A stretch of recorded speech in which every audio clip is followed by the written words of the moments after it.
Welcome back, it's Eddie from Tyneside Life, and on this video I have Keith Downie, Sky Sports Newcastle United news reporter, would you say? We're going to talk about how Newcastle United find themselves in the top four.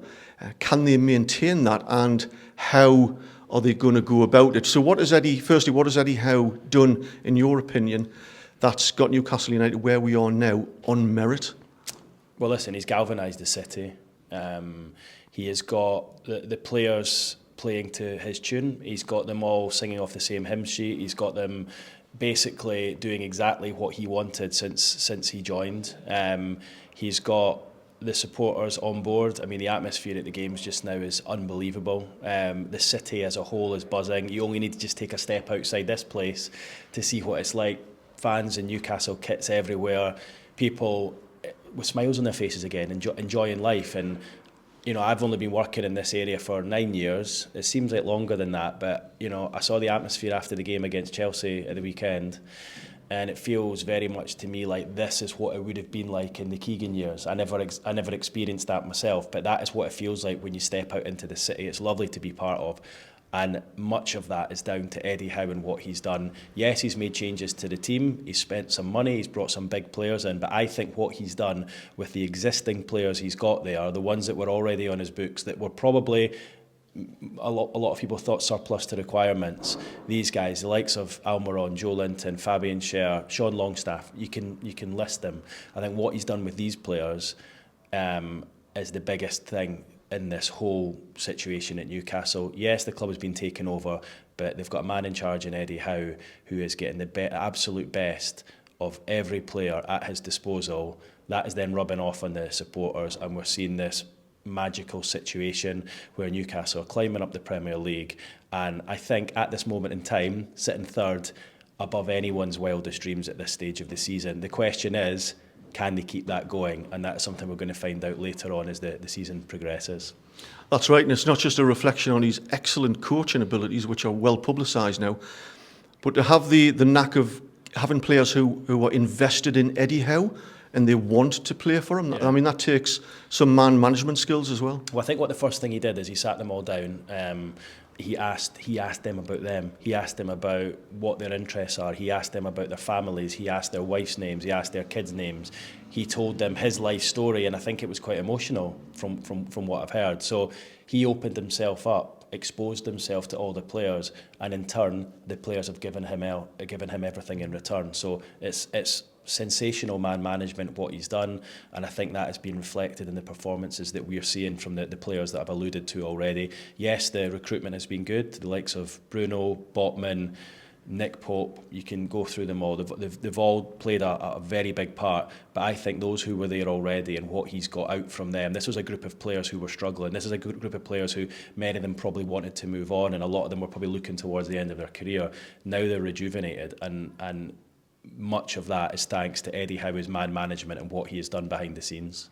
Keith, so the ownership and the PIF have got a kind of a careful foundational plan for the club. So how does this acceleration of where we are now, how is it going to impact on their plans? Yeah, well, listen, I think what Eddie and the players are doing in the nicest possible way is they're giving the owners a bit of a problem at the moment. I was actually at an event with the owners a couple of weeks ago, and I made that point, and I could sort of see the look on Amanda Staveley's face, and she was thinking, yeah, that is the case, because Newcastle sat in third position going into the World Cup break, and then obviously Christmas afterwards.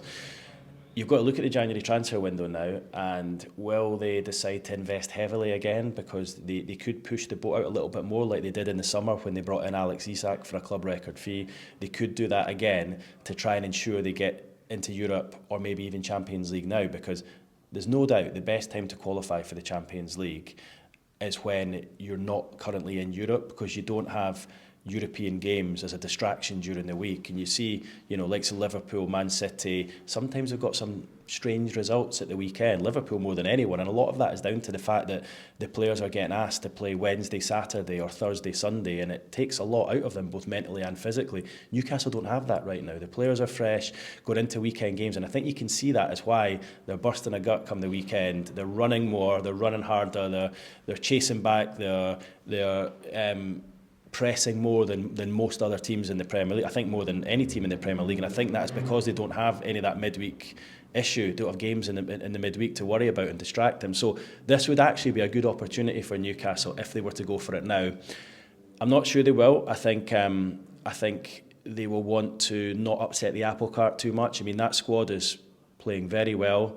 They're providing results. They've, as I've said already, they've got the whole city together as one.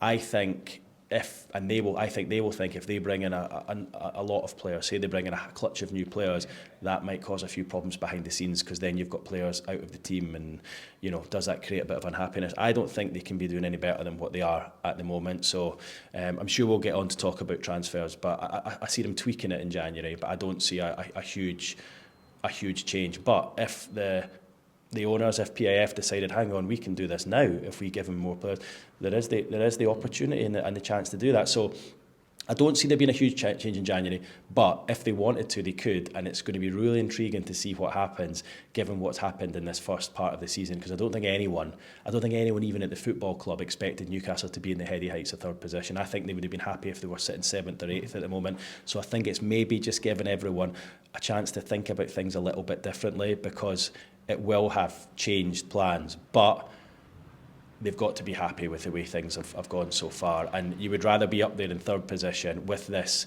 question to ask than sitting there in the bottom half thinking we're going into January and we have to invest. At least they've got the decision to make. So we've obviously seen Liverpool struggling this season. We've seen Spurs struggling. Man City are obviously still up there. Arsenal doing well. Teams have struggled. The big teams have struggled against Newcastle. We've seen Man City, Man United failing to beat them. How do you think the other clubs will respond to what we've seen from Newcastle this season and what now looks like a genuine threat? I think you're right, Keith. I think especially, in particular, the bigger clubs, they've been caught out. Traditionally, we've been a bit of a soft touch, that these teams come in with a lot of confidence to have a lot of possession and score lots of goals against us. That's changing. I do anticipate in the second half of this season, after the World Cup, that teams in the Premier League are going to adopt a different style against Newcastle, especially at St James's Park. They'll play, I think, more of a lower block game. They'll certainly look at, they'll be having their eye on Bruno Guimaraes and the impact he's having. He's dictating the pace of games. He's been allowed to spread the ball. I think teams are going to try and snuff him out, and that could affect how we perform generally throughout a game. And then it's going to be down to how good the other players are when he is going to be targeted for man-to-man marking. And that's where I think we're going to talk about the January transfer window, where I think they might need to bring in one or two players to combat that, to have another player or two for big teams in particular to worry about. Yeah, I mean, you look at the squad at the moment, and it still is quite thin. Yes, Isak, St Maximin, Shelvey are out, and those players are all going to come back. But it's still quite thin when you look at some of the other squads. Man City, Liverpool have got 2 players for every position. Newcastle don't really have that at the moment. They're asking a lot of Bruno. They're asking a lot of Sven Botman. They're asking a lot of Kieran Trippier, who are playing week in, week out. But do you know what? Sometimes the smaller squads do well. Look back to Leicester in 2016. They kind of got through that season with I think they had maybe 14, 15 players, and they managed to keep everyone fit. If they can keep everyone fit for the remainder of the season, if they can continue the energy levels that we've seen, if they can continue to make St James's Park a fortress, which without doubt it has become this season, no team has gone there and won. If they continue to keep doing that, there is a chance they could end up there in the top 4. Personally, I said at the start of the season I expect them to finish 6th or 7th. I'm sticking by that. I think it'll be really hard to keep the levels that they've got right now going for the whole season. But even if you were to finish 6th or 7th, that should be European football, and that should be seen as progress. So I just hope that people don't get a little bit disheartened if Newcastle drop down a little bit, because obviously they've been there up in 3rd and 4th position, because it's really hard to keep that going for the whole season. You allude to the transfer window there.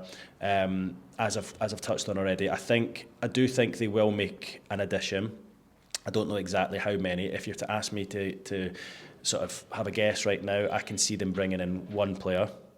I think they would like to bring in someone in the attacking third. I mean, I think in the summer they were looking for someone in that position that Almiron's playing right now. Someone can play wide right, but he's been a sensation in recent months, and I think that might make Eddie Howe think about things again. But I think if the right player comes up at the right money in that position, you mentioned James Maddison, I think Leonardo Trossard is another one. Those sorts of players, I think if the right player came up, they would push the button and do it. I think they probably would like another defender as well, someone who can play either full-back or centre-half across the positions. If you'd like to see more videos like this and be notified the moment I release the next one, make sure you hit the subscribe button.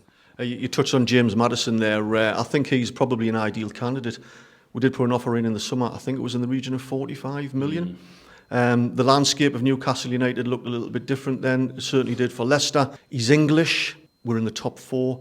I think if we, on paper, he seems to be that kind of a key player that could really take us to the next level. Yeah, I think there were a couple of bids put in for him in the summer. I'm not sure how close Newcastle got. I think it was a bit of a delicate situation in that Newcastle, I believe, were made to think that they could get him if they made a certain bid. But I don't think that was quite the case. I think there was a little bit of gamesmanship being played there. But listen, you look at the fixture list, Newcastle play Leicester on Boxing Day, their first league match back after the World Cup game. I bet they wish that game was at St James's Park rather than down in Leicester, because had that been at St James's Park, the fans could have almost made, I mean, the atmosphere is great, we know what it's like at the moment, it could have almost been an attraction for Madison. Look, you could come be part of this, Newcastle win the match, and it could, I think that's had the potential, or has the potential to turn his head. Sadly, the game's at Leicester, so I'm making a moot point here, but I think Madison will be difficult for Newcastle in January, I have to say. I mean, I may be wrong, because I was wrong with Isak, and I thought Isak wouldn't happen despite the interest earlier on in the window, and they obviously decided to change tact and push the boat out, so they may do that if it becomes available, but it's a difficult one, because I think Maddison, from the bits and pieces I'm hearing, wants to play in the Champions League. Okay, so that's why in the summer I thought this would be difficult to happen. But then look at Newcastle right now. They're in a Champions League place. So, later on in January, should they still be up there, could he maybe think, you know what, Newcastle might actually be able to provide my dreams for me and my ambitions and what I want to do. So I think that is a really, really interesting one. I think it'd be difficult to happen in January, I have to say. But as I say, I've eaten my words before, so we'll wait and see. But he does play that position that I've touched on there, that wide right position off the front. He could play it, so could Trossard play it. There's a couple others being linked as well. So, yeah, listen, even if they don't sign anyone in January, I think they'll be content because the squad is doing so well as it is. But I think they will see it as an opportunity just to tinker with the squad that little bit more. Yeah. Finally, Keith, do you think we can finish in the top four? I know you've mentioned realistically we're probably looking at 6th or 7th. With 1 or 2 class purchases in January, do you think we could? Listen, of course you can. I mean, Leicester won the Premier League 6 years ago. Of course you can. Anything can happen in football. I still think it's unlikely, but you have to see. I mean, when you see teams like Liverpool struggling, Spurs struggling, it opens the door a little bit. And as I say, Newcastle in a good position in that they don't have the European games during the week to deal with, so they're going straight in fresh to Saturday, Sunday matches, which I think is an advantage to them. I think it can happen. I do think it can happen, because anything's possible, but I still think it'll be difficult. But I am a little bit glass half empty sort of person, so that's why I would say that. It would be amazing, and as I've said already, it would be an amazing time to do it, because you don't have that distraction. You've got a great opportunity there. Should you qualify for the Europa League or the Europa Conference League next year and you try and get in, you're then having to deal with Thursday, Sunday, and you need a bigger squad to deal with that. So let's ask me that question in a couple of months. At this moment, I think it's still too hard to call. But as every game passes by and the performances continue to be as positive as they are, I might change my tune a little bit. I don't want to put pressure on the players. I'm sure the manager and everyone else is the same. But I think if Newcastle are to finish top 6, 7, I still think that must be seen as a huge amount of progression. What do you think? I'm the same as you, actually, Keith. I'm err on the little bit of side of caution. I think it's better to undersell and then... Not many of the Newcastle fans are doing that right now. Yeah, and I think if you set yourself up to expect too much, then you can become a little bit frustrated and disappointed, even angry. You look at how the fans reacted, or some of them, when we had disappointing performances against Bournemouth and Crystal Palace. Yeah. In Waboon, it was disappointing. You know, we have to remember where we've come from and where we are, and we're ahead of schedule. We are heading in the right direction. But I'm not expecting us to finish in the top 4. We're good enough, I think, for it to possibly happen. But I think realistically for me, you know, 6th and 7th is, I would share that view. And it's just difficult when you've been up there in 3rd Yeah. and 4th, isn't it? To then say, well, do you know what, we'll settle for 6th or 7th. And I can see why people are already thinking, no, come on, let's aim it. And aim high, of course aim high. Yeah, definitely. Of course that's what you want to do. I think I'd be loath to try and put too much pressure on everyone involved, because without doubt they're ahead of schedule right now. Yeah. I think, and the good thing is, I think the supporters understand that as well. The supporters accept that and they understand that, and it feels very much like everyone's together here and everyone's pulling in the right direction, and everyone understands. And yeah, you mentioned those games against Bournemouth and Palace. I was there for both of them. They were disappointing, but I think the fans realise that you're going to have spells like that, you're going to have games like that. And weirdly, now looking at it, you actually now use those 2 games as part of the unbeaten run. 10 matches unbeaten. Those 2 games are included in there. So they're actually, weirdly, on a flip side of things, they're actually now used as a positive. But yeah, imagine you'd won that game against Palace and got a point against Liverpool. You'd be right up there in 2nd place. It's unbelievable to think of it. Yeah. Well, Keith, that's it. Thanks very much for sharing your insights into that. I hope you enjoyed that, and appreciate Keith coming along to out of his busy schedule. If you enjoyed the video, give us a thumbs up. Leave your comments below. Let us know what you think about Newcastle being in the top 4. Until next time, I'll catch you later.